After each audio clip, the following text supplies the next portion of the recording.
നിങ്ങൾ ഒരു action cinema പ്രേമിയാണോ? എങ്കിൽ തീർച്ചയായും കണ്ടിരിക്കേണ്ട ഒരു സിനിമയാണ് ഗൂങ്. 2005-ൽ ടോണി ജോയെ പ്രധാന വേഷത്തിൽ അഭിനയിച്ച ഒരു തായ്ലാൻഡ് ചിത്രമാണ് ഇത്. തികച്ചും ആക്ഷന് വേണ്ടി നിർമ്മിച്ച ചിത്രമായതുകൊണ്ട് തന്നെ സിനിമയുടെ ബഡ്ജറ്റ് $5 മില്യൺ.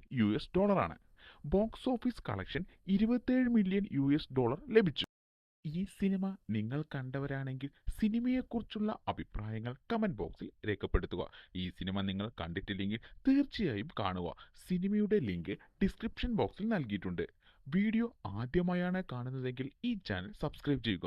തൊട്ടടുത്തുള്ള ബെൽ ഐക്കൺ എനേബിൾ ചെയ്യുക. നിങ്ങളുടെ ഫ്രണ്ട്സിനും മറ്റുള്ളവർക്കും ഷെയർ ചെയ്തു കൊടുക്കുക. ഇനി കഥയിലോട്ട് വരാം. തായ്ലൻഡ് രാജാവിന്റെ യുദ്ധ ആനകളെ ഒരിക്കൽ നിരീക്ഷിച്ചിരുന്ന ഒരു കുടുംബത്തിലെ അവസാനത്തെ കാവൽക്കാരനാണ് ഖാം. പാരമ്പര്യം പിന്തുടർന്ന് ഖാം മൃഗങ്ങളെ വളർത്തുന്നതിൽ വളരെയധികം ശ്രദ്ധ ചെലുത്തുകയും തന്റെ ആനയായ പോർ യായുമായും അതിന്റെ കുട്ടിയായ കോർണുമായും അടുത്ത ബന്ധം സ്ഥാപിക്കുകയും ചെയ്യുന്നു. സോങ്ക്രാൻ ഉത്സവവേളയിൽ പ്രാദേശിക എംപിയായ മിസ്റ്റർ സുദേപ്പിന്റെയും മകന്റെയും സഹായത്തോടെ ആനവേട്ടക്കാർ മൃഗങ്ങളെ മോഷ്ടിക്കുന്നു.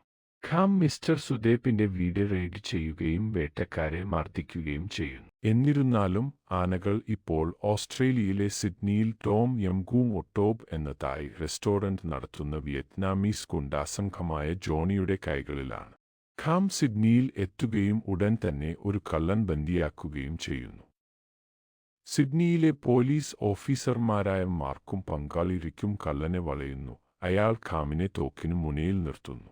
എന്നിരുന്നാലും ഇൻസ്പെക്ടർ വിൻസെന്റ് കള്ളനെ വെടിവെച്ചു കൊല്ലുകയും തുടർന്ന് ഖാമിനെ മറ്റൊരു കള്ളനാണെന്ന് ആരോപിച്ച് അറസ്റ്റ് ചെയ്യുകയും ചെയ്യുന്നു. കാറിൽ ഖാം ടോം യം ഗൂങ്ങിൽ ജോണിയെ കാണുന്നു. അവിടെ അദ്ദേഹം അസ്വസ്ഥനാകുകയും മാർക്കിനെയും റിക്കിനെയും ജോണിയെ അറസ്റ്റ് ചെയ്യാൻ പ്രേരിപ്പിക്കുകയും ചെയ്യുന്നു. പക്ഷേ ഫലമുണ്ടായില്ല. കാർ അപകടത്തിൽപ്പെട്ടതിനു ശേഷം ഖാം രക്ഷപ്പെട്ട് ജോണിയെ പിന്തുടരുന്നു.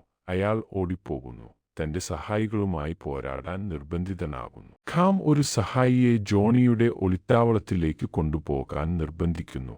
അങ്ങനെ ഒരു മയക്കുമരുന്ന് ഇടപാട് തടസ്സപ്പെടുന്നു.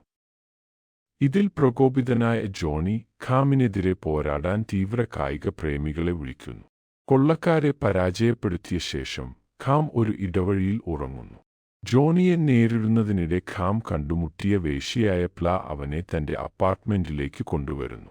കേസിൽ നിന്ന് പുറത്താക്കപ്പെടുകയും മിസ്റ്റർ സിമ്മുമായുള്ള പോലീസ് കമ്മീഷണറുടെ കൂടിക്കാഴ്ചയ്ക്ക് സുരക്ഷ ഒരുക്കാൻ മാർക്കിനെയും റിക്കിനെയും വീണ്ടും നിയമിക്കുകയും ചെയ്യുന്നു. ആ മീറ്റിംഗിൽ പ്ല ഒരു ഹോസ്റ്റസ് പെൺകുട്ടിയും 2 പുരുഷന്മാരുടെ നർത്തകിയുമാണ്.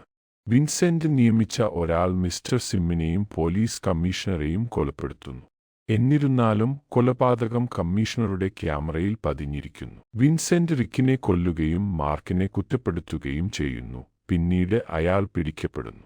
പ്ലായുടെ സഹായത്തോടെ ഖാം ടോം യം ഗൂങ് ഒട്ടോബിലേക്ക് പ്രവേശിക്കുന്നു. അവിടെ അദ്ദേഹം വേബി ഏരിയയിലേക്ക് യുദ്ധം ചെയ്യുകയും മുകളിലുള്ള ഡൈനിംഗ് ഹാളിലെത്തുകയും ചെയ്യുന്നു. തന്റെ ആളുകളെ സംരക്ഷിക്കാൻ ജോണി കോർണിന്റെ മണി ഉപയോഗിച്ച് ഖാമിനെ പരിഹസിക്കുന്നു.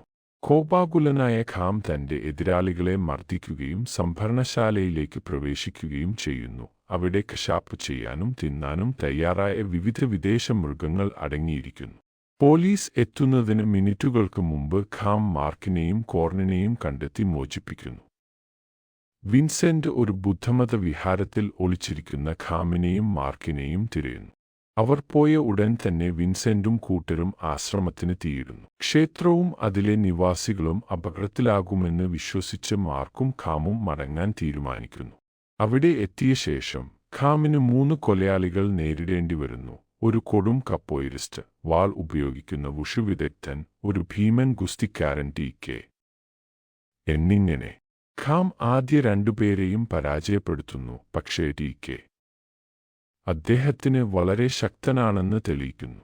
പോലീസ് എത്തുമ്പോൾ ഖാം കൊല്ലപ്പെടാൻ പോകുന്നു. മാർക്ക് അവനെ ഓടിപ്പോകാൻ സഹായിക്കുന്നു. പിന്നീട് നിരവധി പോലീസുകാർ മാർക്കിനെ കണ്ടെത്തി വിൻസെന്റിനെ നേരിടാൻ അയക്കുന്നു. പോലീസ് കമ്മീഷണറുടെ കൊലപാതകത്തിന് പിന്നിലാണെന്ന് വെളിപ്പെടുത്തുന്നു. ചൈനീസ് സംഘത്തിന്റെ നേതാവായ മാഡം റോസ് ഒരു പത്രസമ്മേളനം നടത്തുന്ന ഹാളിലേക്ക് ഖാം എത്തിച്ചേരുന്നു. ഖാം ഗുണ്ടാസംഘങ്ങളുമായി ഇടപഴകുമ്പോൾ കോൺ ആളുകളെ ഭയപ്പെടുത്തി ഓടുന്നു. മാർക്ക് വിൻസെന്റിനെ പിടികൂടുന്നു. ഒരു വലിയ മുറിയിൽ കോർണിനൊപ്പം തന്നെ കണ്ടെത്തുന്ന ഖാമിന് മാഡം റോസിന് സമ്മാനമായി ആഭരണങ്ങൾ പതിച്ച പോർയായുടെ അസ്ഥികൂടം കാണിക്കുന്നു. ഖാം മാഡം റോസിന്റെ ആളുകളുമായി യുദ്ധം ചെയ്യുകയും പുരുഷന്മാരുടെ നിരവധി കൈകാലുകൾ ക്രൂരമായി ഒടിക്കുകയും ചെയ്യുന്നു. ടി.കെയും മറ്റു 3 പേരെയും വിളിക്കുന്നു. കോർണിനെ ഒരു ഗ്ലാസ് ഭിത്തിയിലൂടെ എറിയുന്നു. ഖാം ആനയുടെ ആഭരണത്തിൽ ഇടിച്ചു. അതിന്റെ ഫലമായി 2 കാലിലെ അസ്ഥികൾ അടർന്നു വീഴുന്നു. ഒടുവിൽ അസ്ഥികളുടെ മൂർച്ചയുള്ള അറ്റങ്ങൾ ഉപയോഗിച്ച് അവരുടെ ടെൻഡോണുകൾ മുറിച്ചുമാറ്റി ടി.കെയും മറ്റു ഗുസ്തിക്കാരെയും ഖാം പരാജയപ്പെടുത്തുന്നു.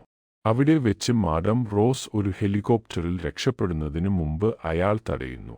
അവർ 2 പേരും താഴെയുള്ള മുറിയിലേക്ക് ഇടിക്കുന്നു. പോർയായുടെ കൊമ്പുകൾ ഖാമിന്റെ വീഴ്ചയെ തകർക്കുന്നു.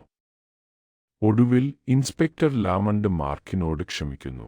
ഖാം കോർണുമായി വീണ്ടും ഒന്നിക്കുന്നു. അപ്പൊ എല്ലാം പറഞ്ഞ പോലെ അവിടുന്ന് ആശാൻ മുമ്പേ നടക്കും, ശിഷ്യ പിറകെ നടന്നാൽ മതി. മേലാൽ ഓവർടേക്ക് ചെയ്യരുത്.